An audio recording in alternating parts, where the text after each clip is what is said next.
우리 지역의 시사 이슈를 쉽게 풀어 이야기하는 시간 시사토크, 아나운서 김문정입니다.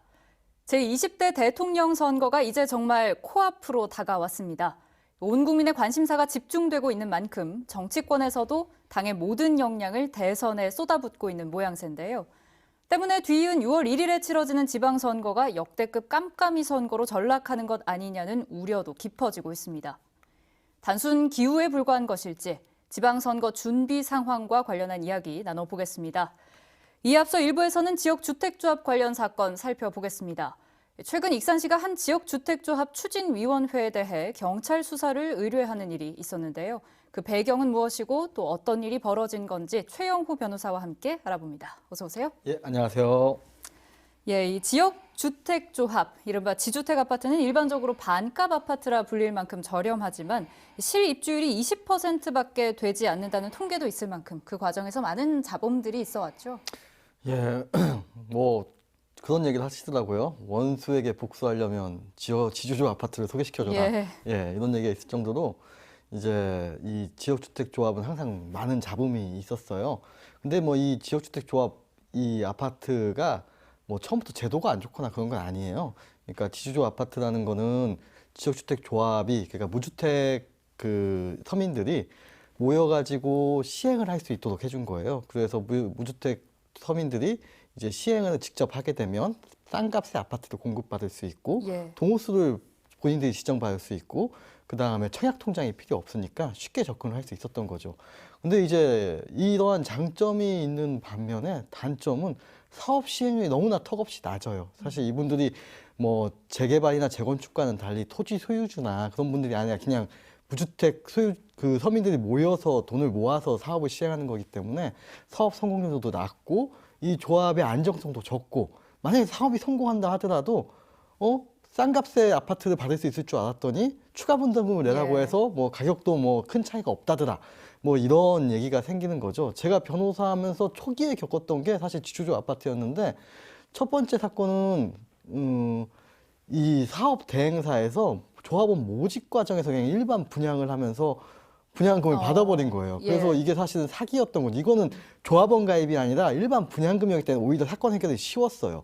그래서 사기로 해서 돈을 받은 경우가 있었고 이제 그 뒤에 사실 저는 지주조에 그때부터 좀 알기 시작했는데 그 뒤에 사건들은 항상 보면은 그냥 조합원을 가입했다가 1년, 2년 뒤에도 안 되니까 아 이거 몇 천만 원 들어갔는데 돌려받고 싶다라고 상담을 오시는 거죠.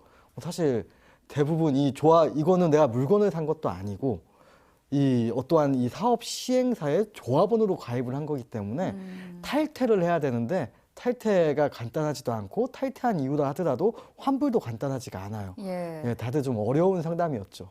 네. 그러니까 그동안 부동산 시장 과열로 인해서 집값이 워낙 많이 오른 데다 말씀하신 대로 이 청약 관련이 없기 때문에 청약과 관련해서 이 청약 당첨도 사실은 하늘의 별 따기만큼이나 어렵다 보니까 이 실수요자들 관심이 지주택 사업에 쏠린 것도 무리는 아닐 겁니다. 말씀하셨던 여러 장점들도 있었지만 이 사업 과정에서 여러 문제점들이 속속 드러나기도 하고 심지어 사업이 좌초되는 일도 심심찮게 벌어지는데요. 최근 익산시에서 한 지역주택조합 추진위원회에 대한 수사를 의뢰하는 일이 있었다고 합니다. 어찌 된 영문인지 영상으로 함께 만나보시죠. 지은 지 40년이 넘은 익산의 한 아파트입니다. 지난 2019년 구성된 지역주택조합 추진위는 이곳에 새 아파트를 짓겠다며 조합원을 모집했습니다. 400여 명이 가입했고 1인당 500만 원에서 3천만 원을 가입비로 냈습니다. 하지만 일부 가입자들은 아파트 건설은 기약이 없고 조합은 설립 인가조차 받지 못해 가입비만 날릴 처지에 놓였다고 주장하고 나섰습니다. 재건축이라 했기 때문에 했는데 알고 보니까 지주택이고 알고 보니까 땅도 하나도 안 샀고 돈은 다 100억 재산을 다 썼다고 하고. 익산시가 확보한 해당 조합 추진위의 자금 집행 내역서입니다. 남은 자금이 2,500여만 원에 불과합니다. 익산시는 일부 자금이 자금 관리를 맡은 신탁회사의 다른 계좌로 이체된 사실 등을 확인했는데 정확한 사용 내역을 파악할 필요가 있다며 경찰에 수사를 의뢰했습니다. 신탁에서 같은 회사 간에 입출금된 부분이 명확하지 않기 때문에 그 부분에 대한 소명을 요청했으나 재차 소명이 되지 않아서 그 부분을 수사 의뢰하게 되었습니다. 지역주택조합 추진위와 업무대행사 측은 법적 절차를 거쳐 홍보관 건설과 운영 등의 가입비를 합법적으로 사용했다고 반박하고 있습니다. 일부 조합 가입자들이 피해 발생 우려를 호소하고 있는 가운데 익산시가 수사를 의뢰하면서 경찰의 수사 결과가 주목됩니다. 네, 내용을 조금 정리해 보자면 아파트를 짓겠다며 조합원을 모집해서 가입비를 걷었는데 무려 100억 원을 걷었습니다. 그런데 일에 진척은 없고 남은 자금이 겨우 2,500만 원인 황당한 일이 발생했는데요. 이 입출금 부분에 대한 소명을 요청했지만 정확히 확인이 되지 않았고 따라서 익산시가 수사를 의뢰했습니다. 수사 결과는 지켜봐야 하겠지만 사실 가장 중요한 건 이 조합원들 우려대로 피해가 발생했을 경우에 가입비를 돌려받을 수 있는지의 문제잖아요. 이에 대한 해결책이 있을까요? 우선은 지금 뉴스에 나온 것 같이 본인들은 재건축인 줄 알고 가입했는데 예. 뭐 지역주택 조합이었다 이런 경우가 있어요. 근데 이제 재건축과 지역주택 조합 차이를 조금 말씀드리면 재건축 같은 경우에는 이제 아파트 아까 익산 마동 뭐 주공 아파트라고 했잖아요. 아파트를 부시고 다시 짓는 거예요. 그래서 소유권자들이 모여서 이 아파트를 짓는 게 재건축 조합이 되는 거고요. 근데 지역주택 조합은 이제 어떠한 특정 지역에 내가 뭐 소유권이 있어서 하는 게 아니라 무주택자들이 모여서 돈을 모아가지고 사업을 진행하겠다는 게 지역주택 조합인 거예요. 전혀 다르죠. 사실 예. 사업의 성격이. 근데 사실 이 아파트를 다시 짓는 거는 재건축이 맞죠. 근데 왜 지역주택 조합으로 했는지 잘 모르겠는데 2019년 당시 이제 조합원 모집 공고나 기사들 뭐 찾아보면은 뭐 빨리 할 수 있다, 뭐 신속하게 할 수 있다, 뭐 이런 이유로 지역주택 조합으로 하겠다라고 했더라고요. 그래서 네. 이런 부분이 있고, 아까 이제 서두에도 말씀드렸듯이 이거는 내가 물건을 산 게 아니라 아파트를 산 게 아니에요. 내가 조합원으로 가입을 한 거예요. 그래서 조합원으로 가입했을 때 가입 이후에 탈퇴 절차를 거치고 탈퇴 후에 환급금을 돌려받아야 돼요. 아마 이제 지금 제가 이 상담을 했을 때만 해도 그 전에 상담을 했을 때만 해도 이 탈퇴나 환급에 대한 주택법에서 조항이 없었는데 최근에는 30일 안에 이렇게 아무 이유 없이 이제 조합원 가입했더라도 뭐 특별한 이유 없이도 이 탈퇴가 가능하고 전액 환불도 가능해요. 예. 근데 이제 30일 지나면 또 다른 얘기가 되는 거죠. 아. 예, 그래서 아마 탈퇴를 통한 그 금액을 돌려받는 건 힘들어요. 그리고 가능하다 하더라도 조합원이 모여가지고 다수의 조합원이 이 조합을 끝내자.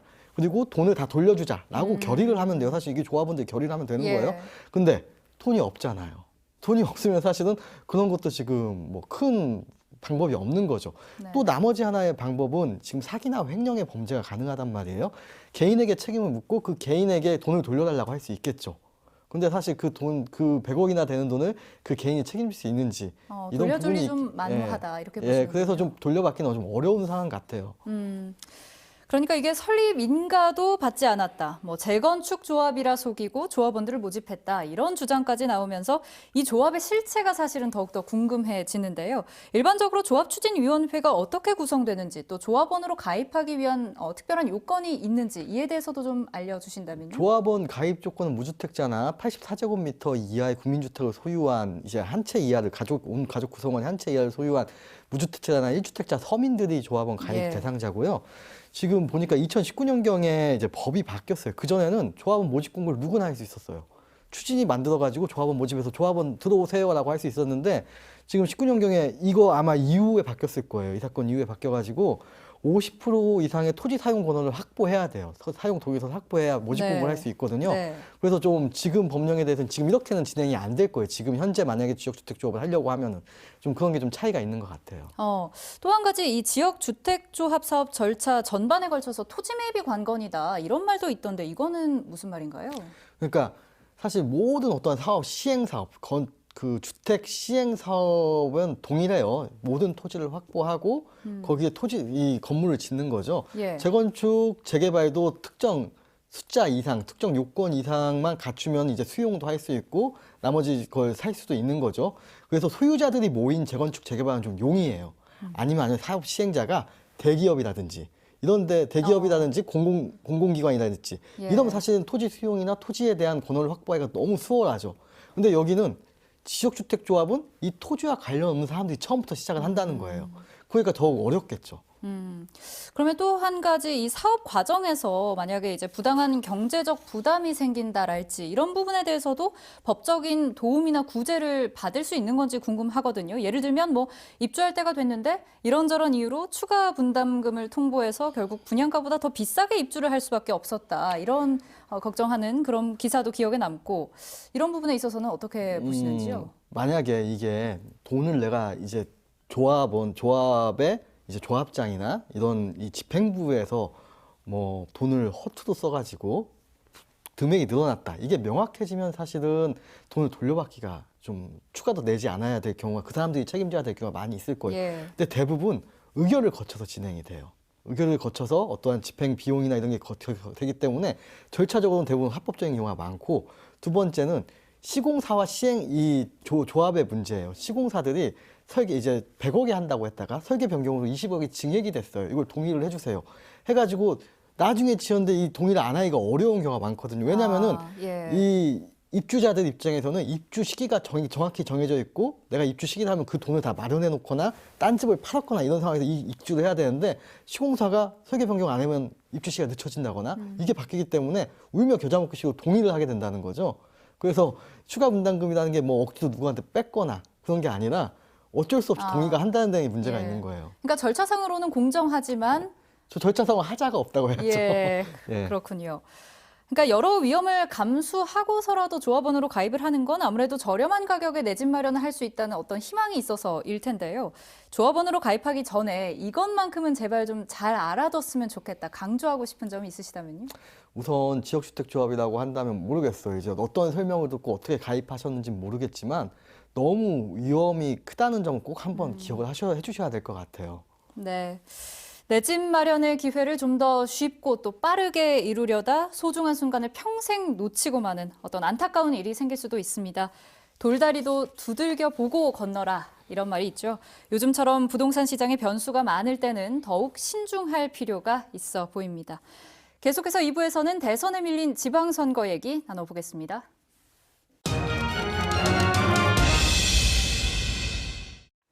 네, 오늘은 6월 1일 바로 제8회 전국 동시 지방선거일입니다. 시청자 여러분께서는 혹시 어떤 인물들이 선거에 나서려고 하는지, 또 선거 준비는 차질 없이 잘 되고 있는지 관심 있게 지켜보고 계셨나요?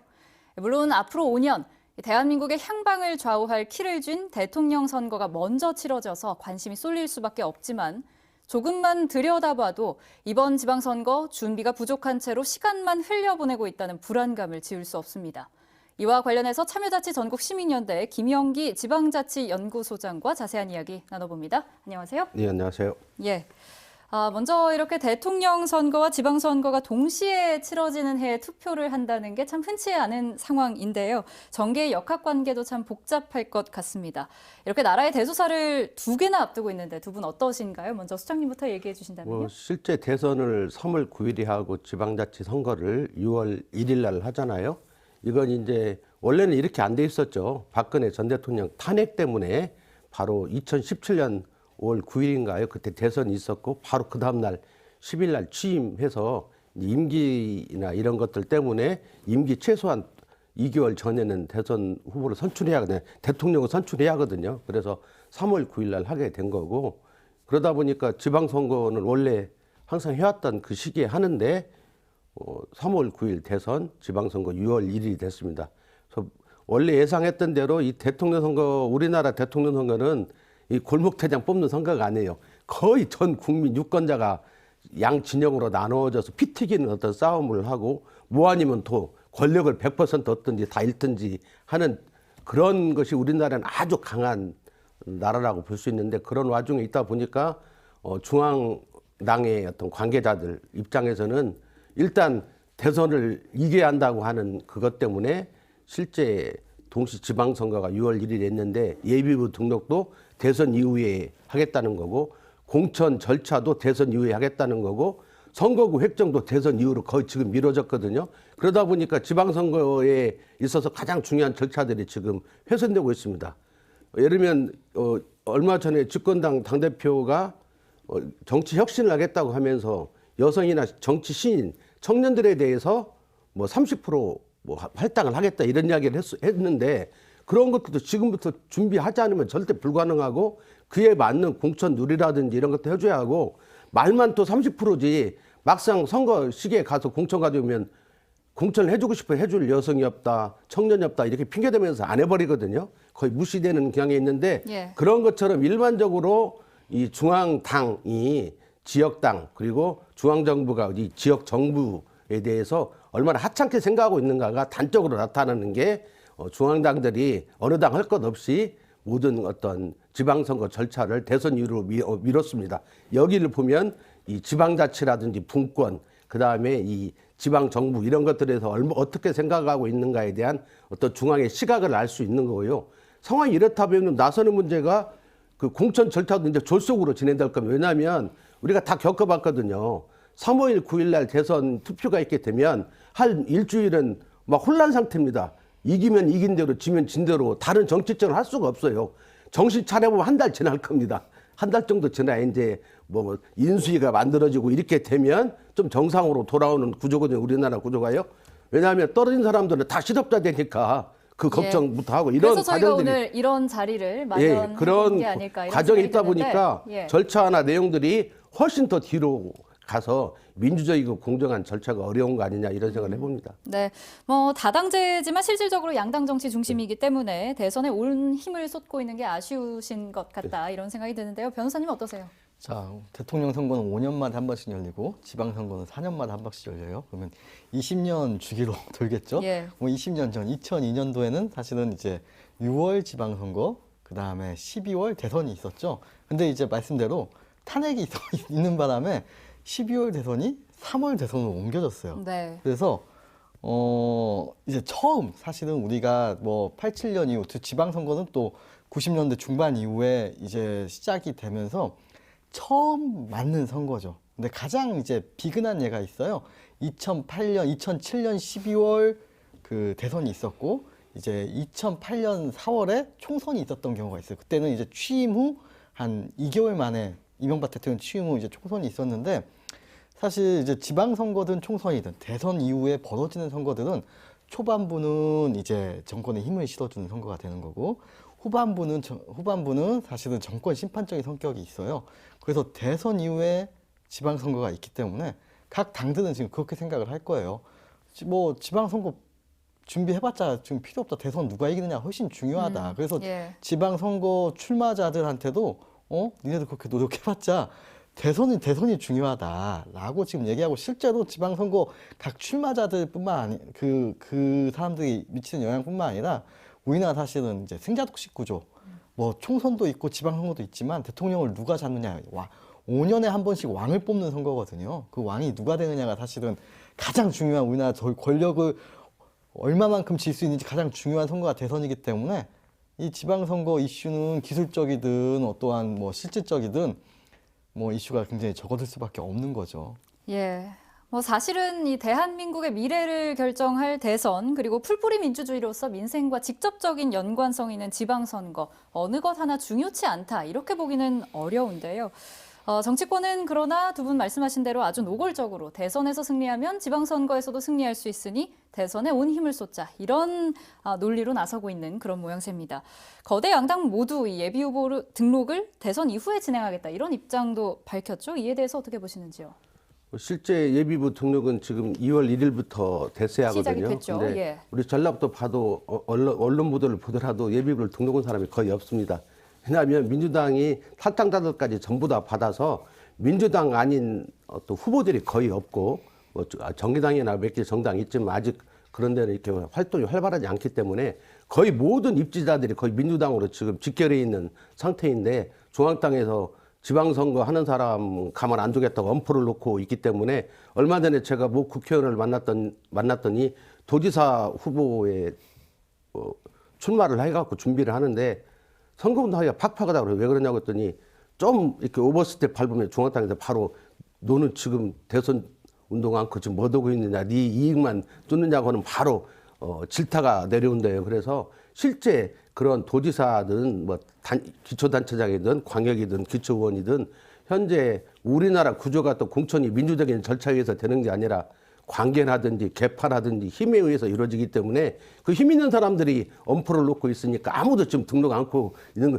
등록하는 사람이 좀 이상할 정도로 거의 등록이 안 이루어지고 있거든요. 전혀 공천과 무관한 사람이나 등록할 수 있는 분위기인 것 같습니다. 현재 분위기는. 예. 변호사님은 어떻게 생각하세요? 뭐 이제 정당 입장에서는 대선이 더 중요하니까, 그리고 대선 이기는 게 또 지방선거 이기는 거니까 뭐 얘기는 할 수 있고 그렇게 생각을 할 수 있을 것 같아요. 근데 이걸 표명하고 공식화하는 건 전혀 별개의 얘기거든요. 예. 사실 우리가 헌법에서 보장하고 이 선거법에서 보장한 어떤 권리를 뺐고 지방선거는 중요하지 않다라고 지금 생각하는 것 같다라는 거죠.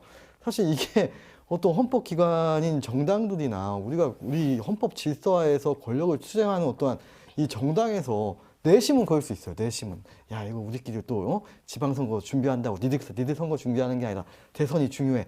내심은 그럴 수 있어요. 근데 이걸 부끄러운지 모르고 공개적으로 표명한다? 이건 굉장히 문제가 많은 거죠. 예. 정말 모든 게 지금 대선을 위해서 중앙 위주로 흘러간다. 이렇게 지역 소외 우려가 나오는 상황에서 그나마 다행인 건 이 복당자에 대한 벌칙 수위를 도당 위원장이 결정하게 됐다. 이런 소식이 들려왔습니다. 이에 대해서는 어떻게 보세요? 뭐 실제 그것도 저는 엄포라고 봅니다. 그 실제 대선 기여도의 근거에서 평가를 하겠다 이런 이야기는 평가를 않겠다는 이야기고, 그러면 어떤 상황이 벌어지냐, 이전에 개파라든지 뭐라든지 아니면 그 중앙당하고 관계라든지 아니면 다른 형태로 공천에 개입하겠다는 표현이거든요. 실제적으로 우리가 대선 기여도를 말하면은요, 그러면 득표가 많은 지역이 기여도가 높은 것인지 아니면 대선 선대본부에서 중요 직책을 맡은 기여도가 높은 것인지 각각의 영역이 다 다른데 그걸 어떻게 객관적 지표를 만들어서 평가를 할 수 있겠습니까? 할 수가 없는 거죠. 예. 그러니까 실제 얼마 전에 민주당에서 그 선거에 도움을 주기 위해서 현역들에 대해서 평가해서 상위 10% 정도는 상을 주면 가점을 준다고 했거든요. 그러면 그 받은 사람들 몇몇을 보면 어떤 근거로 상을 받았는지 이해를 할 수가 없어요. 우리 송하진 지사님도 상 받았거든요. 대체 뭔 근거로 받았는지 알 수가 없거든요. 예를 들면 그만큼 기준이라는 게 없다. 그런 상들은 대부분 관계에 의해서 주어지기 때문에 실제 객관적 지표가 될 수 없거든요. 그래서 그 이야기는 공천은 비정형화된 룰로 하겠다는 다른 표현이라고 저는 보고 있습니다. 예, 잠시 이 팩트만 놓고 말씀을 드리자면 대선 지원 활동과 결과 등에 대한 평가 기준을 마련해서 뭐 복당자에 대한 벌칙 수위도 결정하고 뭐 선거운동 기여도도 평가하겠다 이렇게 한 건데 이걸 과연 명확하게 평가할 수 있을지 또 근본적으로 그렇게 하는 게 과연 맞는 방안일지 변호사님은 어떻게 생각하시나요? 뭐 사실은 뭐 민주당 내에서 자기네들이 알아서 하는 일이겠죠. 사실 그 일이야 사실 당내의 문제니까 당내에서 뭐 결정하는 거야 알아서 하는 건데, 여기서 이제 빠져 있는 게 하나 있죠. 잘못하면 사실 심판을 해야 되는 거거든요. 그런 데에서 우리가 조금이라도 뭔가 이 어떠한 공공성과 이런 거에 상실했을 때 우리가 잘못하면 심판을 받겠구나라는 게 있어야 되는 거예요. 그래야 정당이 좀 더 깨끗하게 운영이 되고 좀 더 안정적으로 우리 국민이 바라는 바대로 움직일 텐데, 지금 사실은 그러한 어떠한 심판 절차가 생략이 돼 있는 거잖아요. 그럼 사실 어떻게 하든 이 당내의 어떠한 결정이라는 건 당내에서 누구 후보를 결정할지, 당내에서 누구의 가점을 줄지, 이건 사실 당내의 문제예요. 그 당의 안의 사람들이 문제인 거죠. 예, 근데 이 당 안에서 문제가 곧 당선으로 이어지는 이 지역의 문제는 또 별개의 문제이기 때문에 사실 저는 네. 당에서 누구를 후보를 내든 당에서 어떻게 뭐 내가 여긴 이쁘니까 10점 주고 여긴 미우니까 0점 주겠다 어떤 활동에 대해서, 근데 이런 것들에 대해서 사실은 이건 당내의 문제이기 때문에 크게 신경을 저는 안 써야 된다고 보는데, 이 우리 지역으로 와서 보면은 왜냐하면 본인이 심판을 받을 거니까 이렇게 잘못됐으면, 근데 우리가 심판의 어떠한 과정이 생략되다 보니까 굉장히 난감한 일이 벌어지는 거죠. 예. 그 말씀하셨는데 우리는 특정 정당의 독점 구조이기 때문에 관여 안 해야 할 당이 어떤 후보가 결정되면 우리 투표와 무관하게 거의 당선이 된단 말이죠. 그러면 그 당내 절차가 민주적이고 공정하지 않으면 문제가 발생하고 그건 지역 발전에도 이상한 사람들을 공천해주면 우리는 다 우리 호남 정서는 다 찍어주는 분위기니까 그런 과정에서 그런 분들이 단체장되고 의원돼서 지금까지 우리 전라북도를 이끌어 왔는데 현재 요 모양 요꼴이거든요. 뭐 인구도 180만 무너져갖고 이제 176만으로 왔고 경제 수치라든지 모든 수치가 거의 이제 강원도한테도 추월당하게 생기는 위기에 와 있거든요. 제주도 빼고요. 그러면 거의 지금 저 전국적인 지금 최고의 낙후들을 보이고 있는데 지금까지 30여 년 동안 거의 특정 정당 사람들이 모두 다 도배를 해가지고 운영을 해왔는데 결과가 이렇기 때문에 어쩔 수 없이 우리는 그 공당 특정 정당이지만 그 정당에 대해서 절차나 과정이 민주적이고 공정할 것을 요구하고 있는 거죠. 예.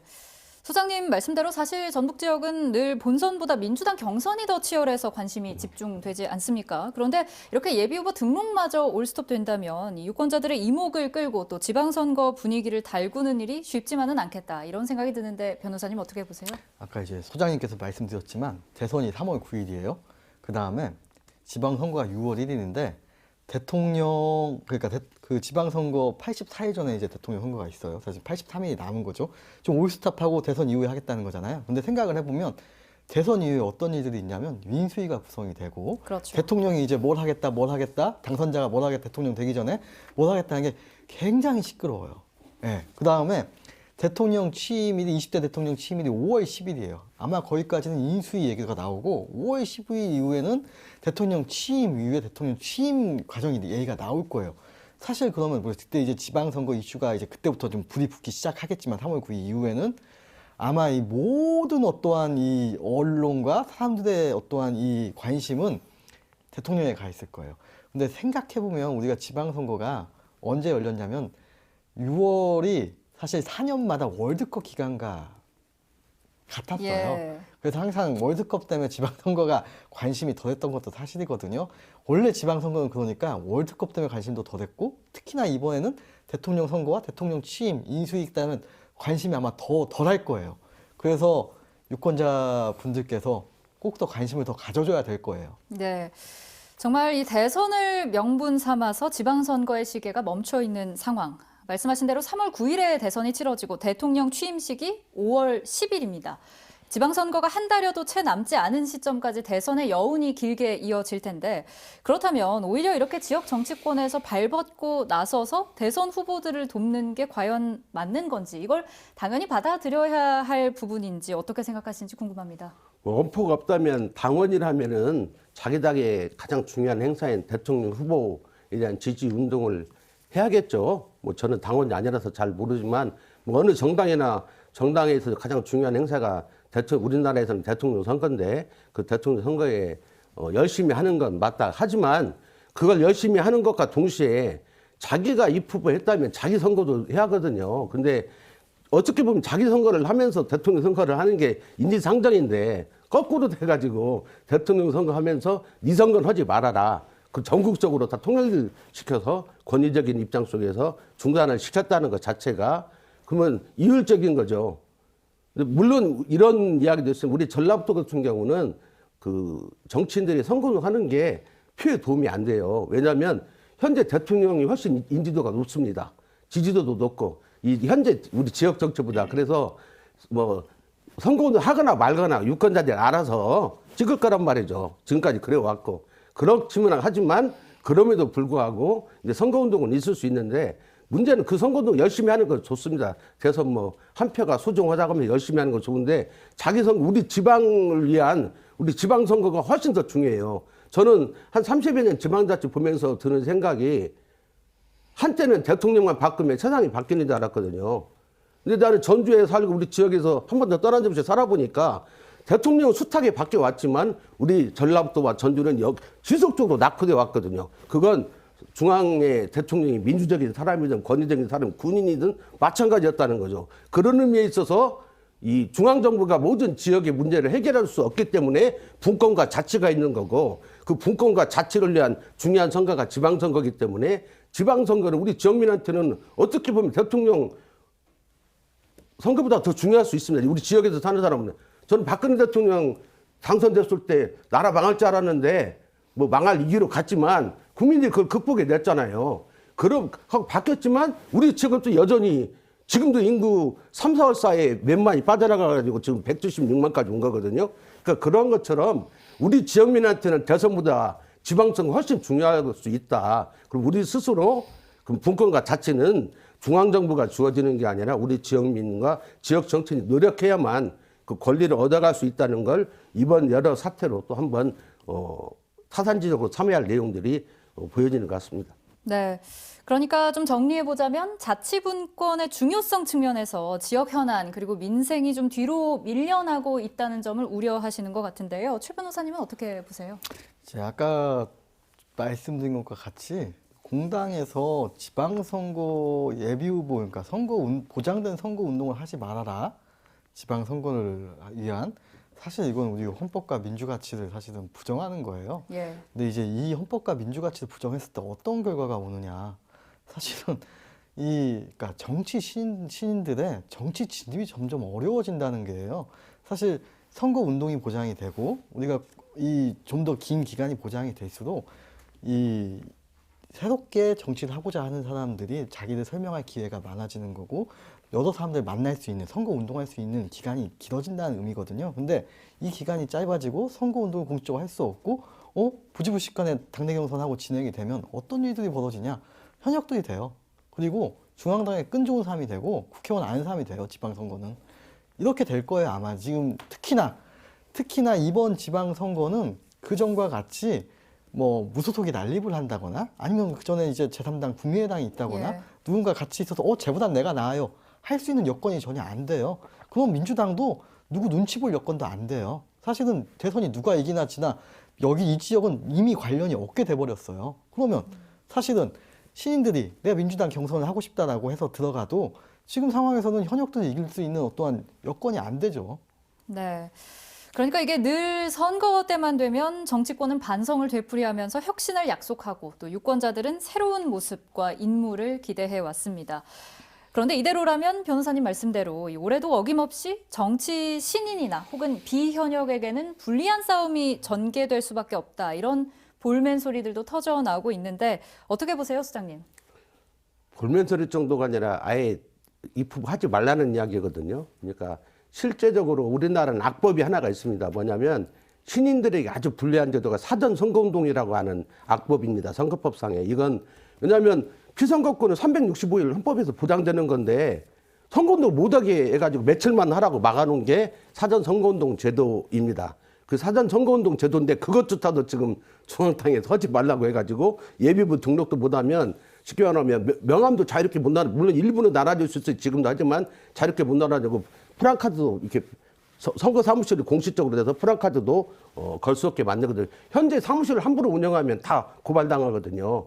지금은 예비부 등록을 해야 고발을 당하지 않는데 그런 어떤 조건에서 지금 각종 여론조사를 봐도 인지도 조사거든요. 그 사람이 옳다 그러다가 아는 사람인가 모르는 사람인가 그러면 예. 누구를 아냐는 거죠. 우리가 노이즈 마케팅도 있듯이 기성 정치권이 욕을 얻어먹지만 이름은 또 기억하거든요. 그러니까 현재 현역 의원들이 뭐 기초의원이든 광역의원이든 단체장이든 훨씬 유리할 수밖에 없는 구조가 됐고 정치신을 알지 못하면 찍을 수도 없고 뭐 여론조사 해봤자 여론이 안 나와버리고 이런 과정이 있기 때문에 아예 그 진입 장벽이 지금 세워져 버렸다. 강한 이렇게 생각하면 될 것 같습니다. 네, 정말 이 유권자들 입장에서도 내 지역의 일꾼을 뽑는 선거를 앞뒀는데 누가 출마를 준비하고 있는지 또 어떤 공약을 중점적으로 한 표를 호소하는지 알 길이 없어서 참 답답하기만 합니다. 정책과 공약이 사라진 깜깜이 선거가 될 거란 우려. 이쯤 되면 사실 우려라기보다는 현실이 될까 좀 무섭습니다만 변호사님 어떻게 보세요? 사실 이제 모든 보도가 우리 지방 사실 우리가 이제 보도를 보고 제가 간단하게 신문과 TV를 보면 이제 중앙일간지를 보고 이제 뉴스를 봐도 이제 9시 뉴스를 봐도 뭐 8시 뉴스를 봐도 초반에 중앙 뉴스 보다가 지방 뉴스 나오면 드라마를 돌리죠. 이런 현실이거든요. 그러면은 지금 내가 알고 내가 듣는 뉴스는 사실은 이제 대통령 선거밖에 없어요. 아마 지금 아주 정치 고관여층, 제가 봤을 때는 JTB 시사토크를 보시는 사람 정도는 도지사 후보군이나 전주시장 후보군은 아실 것 같아요. 예, 아마 또 타 지역은 또 모를 수도 있고. 하여튼 이 지역 이렇게 아실 것 같은데 대부분이 지금 그러니까 이재명, 윤석열, 뭐 안철수 외에는 누가 나오는지 모른다는 거죠, 6월 달에. 그러면 사실 지금 보도량도 그래요. 지방 뉴스도 제가 지방 뉴스도 챙겨보지만 지금 도지사 누구 후보가 도지사 되면 뭐 하겠다고 본 적 있으세요? 저는 한 번도 없어요. 일단 도지사는 이제 도지사는 현역 도지사가 있고 현역 의원들이 지금 후보군이기 때문에 아예 없는 것 같아요. 그럼 교육감 정도는 3선이 끝난 교육감이 있고 나머지 이제 교육감들이 하나하나씩 뭐 SNS나 이런 데 좀 얘기하시는 것 같아요. 신문 보도에도 나오고. 그다음에 전주시장 여기도 본인 전주 현역 시장에 불출마하니까 후보자 지금 후보군들이 제가 뭐 하겠다 이렇게 정도 계속 보도자료도 내고 기자회견도 하는 것 같아요. 그런데 뭐 하는지 사실은 그 내용까지 그러니까 뭐 하겠다고 했다 뭐까지는 알겠는데 그 뭐가 뭔지는 지금 몰라요. 사실 대부분이. 그러니까 여기서 궁금해지는 게 이 현재 시점에서 어떤 예비 후보들이 등록을 하지 않았더라도 이제 입지자들이 공약을 발표하고 내가 어떻게 이 지역을 이끌어갈 것인가 이거에 대한 좀 언질은 해도 된다라는 말씀이신 거죠? 당연히 하고 있죠. 지금도 하고 있는데 안 하는 거죠. 아까 아마 중앙당에서 왜 네 선거하냐. 너 지금 대선이 중요한데 네 선거하냐 이렇게 얘기가 나올 수도 있는 거고. 예. 그래서 지금 사실 그리고 받아들이는 수용자 입장에서도 그 얘기가 들리겠어요? 이재명이 되냐 윤석열이 되냐 이 생각만 하고 있는데 사실 그래서 지금 이 상황은 사실 지방선거가 아까도 말씀하셨지만 소장님께서도 얘기하셨지만 사실 지방선거를 하면서 도지사가 누가 되냐 교육감이 누가 되냐 시장이 누가 되냐는 앞으로 4년간 지금까지 지방행정에 대한 내가 청사진을 제시하고 지금 방향이 잘못됐으면 내가 이런 방향으로 가겠다는 걸 얘기하고 그 담론을 형성하는 기간이 선거운동 기간이고 이 선거전 기간이거든요. 그래서 사람들이 이게 맞다면 거의 다 투표를 하는 거예요. 사실 그런 담론 형성이 우리가 일당 독점이라고 해서 없었던 것도 있지만 일당 독점이라고 하지만 민주당 내에서 당내 경선에서 그런 것들이 좀 이루어져 왔었는데 이제 그게 불가능하게 된 거죠. 이에 대해서 소장님 어떻게 생각하세요? 같은 의견이라고 볼 수 있을 것 같습니다. 일단 저는 이제 유권자가 먼저 바뀌어야 하거든요. 실질적으로 자기하고 직접적으로 부딪히고 생활하는 곳은 지역인데 우리 모든 시스템은 다 서울만 바라보게 돼 있거든요. 실제 지역에서 뭐 예를 들면 공무원도 지역 공무원 하면 크게 문제가 안 되는데 서울만 바라봐요. 서울 맨날 중앙부처. 그런 것처럼 실제적으로는 중요한 건 우리 지역이라는 인식을 해야 이 자기 지역에 대한 어떤 비전이나 발전을 고민하게 되고 그럼 여기에 적당한 사람 누군가 이렇게 대하는데 지금까지의 우리의 어떤 정치 주자는 중앙당에 이쁨 받는 사람들이 공천을 받으면 말뚝만 박아도 당선되는 우리 전라도에서는 웬만하면 됐습니다. 물론 현역 단체장에 있는 무소속은 예외지만 나머지 지역은 뭐 민주당 공천 받으면 다 됐죠. 그런 상황이다 보니까 이 입지자들도 여기 고민하지 않아요. 유권자는 고민하지 않아요. 유권자는 내가 공천만 받으면 언제든지 다 나를 찍어주기 위해서 대기하겠다고 생각하고 맨날 중앙당 가서 로비해가지고 내 공천을 받게 하는 이런 쪽으로 집중되다 보니까 현역인 사람들도 여기를 지역을 쳐다보지 않습니다. 모든 것이 다 중앙당이에요. 국회의원도 차기 공천 받으려면 줄 자서가 국회의원도 줄을 자서야 뭐 이렇게 해야 또 공천을 받으니까 또 중앙당에 자기의 지도자급 사람을 당대표 만든다든 이렇게 해가지고 자기 공천 원활하게 이런 쪽으로 가다 보니까 유권자가 없어져 버렸거든요.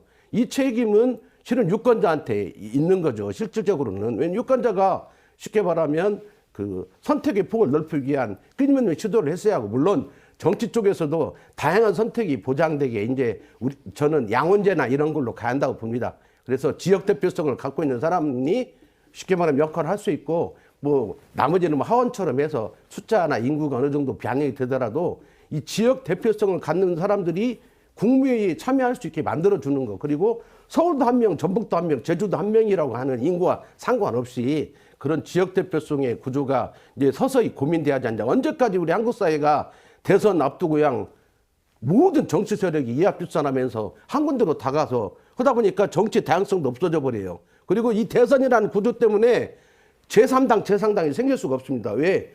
제3당, 제4당이 대선 때 유력한 후보를 못 내면 흡수 통일돼 버려요. 다 어느 유력 정당으로. 그러다 보니까 이 국회는 또 소선거구제 없어합니다. 좀 30명 뽑아야 이 거대 정당들이 안 생기거든요. 그러니까 그런 이제는 우리가 중요한 게 이런 걸 하려면 헌법 개정해야 하거든요.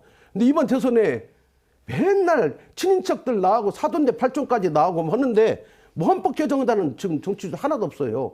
가장 중요한 것은 그건데 이런 식으로 가면 다음 선거 정도 가면 서울 수도권 인구가 60% 될 것 같아요. 지금 51% 넘었잖아요. 그러면 지역 자체가 없는 거면 우리 전북만 없어지는 게 아니고 한때 잘 나가던 영남도 없어지고 다 없어지는 거거든요. 지금 부산도 앓는 소리 하잖아요. 한때는 우리는 부산 쳐다보면서 엄청 부러워했는데 지금은 인구가 줄어들고 있거든요. 부산도. 뭐 대구도 줄어들고 있고 더 인천이 커져버렸잖아요. 거꾸로. 그러니까 이런 것들이 전부 다 이 지역이 소멸되는 문제에 대해서 적극적으로 지역 사람들이 발언하고 중앙 정치 쫓아다니는 사람들은 지역에서 이제 앞으로는 말살시켜야 하거든요. 지역을 살기 위해서는. 근데 이런 것들이 항상 우리는 중앙을 바라보면서 살아온 것들을 이제 바꿔야 하는데 정치 세력은 안 바꾸더라도 결국은 그걸 느끼고 그거에 한 맺힌 유권자들이 바꿔나가야 된다. 우리 전남도 더 이상 해서 나중에 광주 전남이나 대전으로 다 흡수통일되면 어떻게 해요?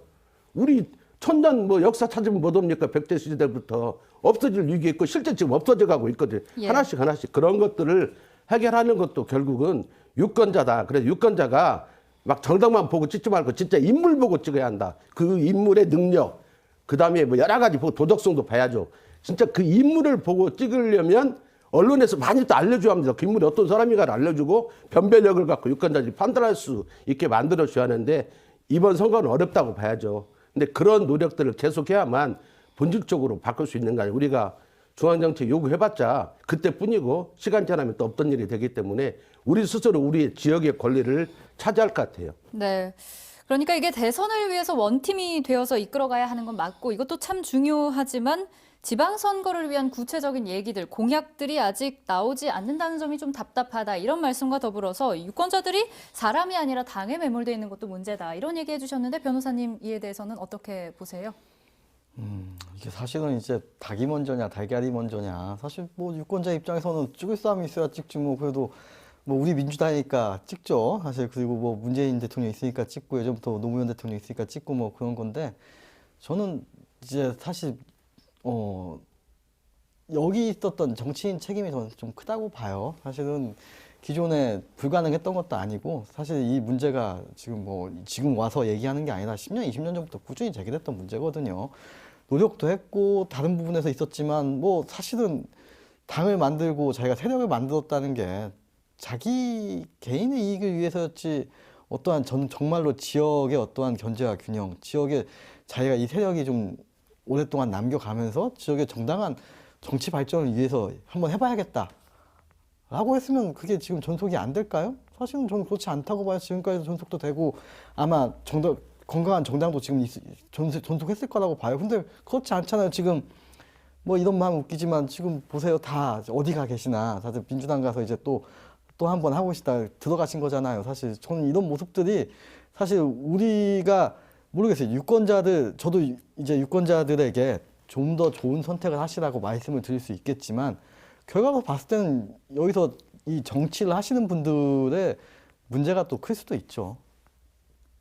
네. 예. 또 한 가지 문제는 선거구 획정입니다. 국회 정개특위는 개점 휴업했느냐 이런 볼멘 소리까지 나오는 가운데 법정 시한을 넘겨서 여전히 광역 선거구와 의원 총수조차 확정되지 않고 있는데요.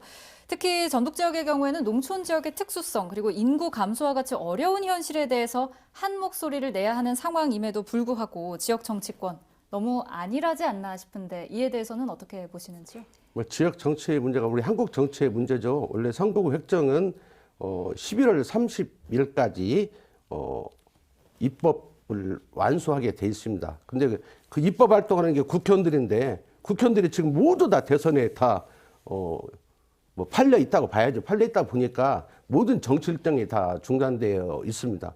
그러니까 뭐 선거구 획정 자체가 우리가 이제 지역에서는 그 국회에서 정개특위에서 합의를 해가지고 도의원 정수, 시군원 정수가 확정이 되면 도의원 지역구가 정수, 시군원 정수 확정되면 그 시군원 정수에 맞게 이제 분배를 하는 거거든요. 제가 지금 전라도 선거구 획정의 위원인데 회의 2번 했는데 중단했습니다. 왜냐하면 법이 와서 완제품이 와야 그 나누는 건데 몇 명이 올지를 모르는데 나눈다는 게 어색한 거거든요. 그래서 중단이 됐는데 매번 이게 이번만의 문제는 아니에요. 대선이 있어서 문제가 아니라 이 정개특위 활동이라는 게 지역구를 조정하는 문제는 아주 민감한 문제입니다. 그러다 보니까 합의가 안 돼요. 계속 시간을 보내다가 날짜가 이제 법에 의해서 도저히 안 되는 선거는 다가오고 그러면 그때 그냥 후닥닥 어영겸에서 하고 면피용으로 막 후닥닥 해버리는 거거든요. 그러니까 항상 해왔던 일이어서 저는 앞으로 이 선거구 획정을 못하는 정당은 선거 참여를 안 시켜버린다는 이런 진짜 어떤 벌금에 대한 것이 구체적인 어떤 비례대표를 페널티가 좀 주어지면 예, 훨씬 낫겠다. 이런 비례대표를 생각이시죠? 공천 못 오게 해버린다든지 이런 과정들로 해서 확실한 어떤 제어 장치를 하지 않으면 입법 활동은 본인들이 하니까 법을 바꿔버리거든요. 11월 30일까지 하게 된 걸 뭐 3월 자기 통과시키는 날로 바꿔갖고 해버려요. 국회에서. 그러니까 그런 것들을 막아내야만 할 것 같고 이렇게 사안이 늦어지면 획정위가 의미가 없습니다. 왜냐하면 선거는 이제 3월 9일 넘어가면 석 달 안 남잖아요. 2달, 뭐 84일 남았다고 했죠. 그것밖에 안 남는데 선거구 이렇게 가라 저렇게 가라 고쳐버리면 이 후보 선거운동 했던 사람들은 돌아오면 타버리 되잖아요. 그래서 이런 과정에서는 많이 바뀔 게 없고 특히 지금 우리 선거구 획정을 할수록 우리 전라도는 불리해요. 왜냐하면 계속 인구가 줄어들고 있기 때문에 획정위가 늘어날 일 없습니다. 줄지 않으면 다행이거든요. 그래서 우리가 말하는 인구도 있지만 헌법재판소는 도시에서 하는 사람들이 뭐야 계속 3대1로 줄였거든요. 4대1에서 계속 줄여오는데 우리 지역에서 보면 인구도 중요하지만 다른 공동체가 오랫동안 전통이라든지 문화도 있을 수 있고 그리고 다른 어떤 지역적 특성들이 반영이 돼야 하기 때문에 저는 이제 대한민국에 있어서 수도권의 모든 인구가 집중된 현재 조건에서는 선거구 획정 기준이나 법 기준도 저는 헌재를 무력화시켜서라도 바꿔야 한다고 봐요. 그래서 인구는 이제 중요해요. 왜냐하면 인구 중요하면 모든 국회는 다 수도권에서 다 해야죠. 실제 인구로 하면 지금 벌써 50%가 넘어섰으니까 우리 지역이 살 길은 인구보다는 다른 문화나 전통 이런 것들 지역적 특성들을 반영해서 가능하면 고치지 않는 게 우리 전라도한테는 이익이 될 것 같아요. 예, 제가 며칠 전 뉴스를 보니까요. 전주의 경우에는 인구가 늘어난 특정 선거구가 있어서 이 부분에 대한 조정이 필요하다 이런 얘기도 있었고 뭐 고창을 비롯한 군단위에서는 좀 위기감을 말씀하신 대로 느낀다 이런 얘기들이 나오고 있는데 이러다가 정말 올해도 역시 선거구 제대로 조정되지 못한 채로 뭐 어물쩍 치러질 가능성이 농후하다 이런 문제 제기도 있습니다. 변호사님 어떻게 보세요? 너무한 게 아니라 그럴 거예요 아마. 이제 사실은 정수 공직선거법상의 별표율 별표 2대 2에 따라서 이제 기초 광역의원 지방의원들의 어떠한 정수를 정해야 되거든요. 아까 같이 광역의원 같은 경우에는 뭐 정수랑 선거구까지 정하는 거고, 예. 그다음에 이제 기초의원 같은 경우에는 선거구 획정위원회에서 정하는 건데 말씀대로 그렇게 될 거예요. 뭐 이 두세 달 남겨놓고 어떻게 그걸 바꿔요?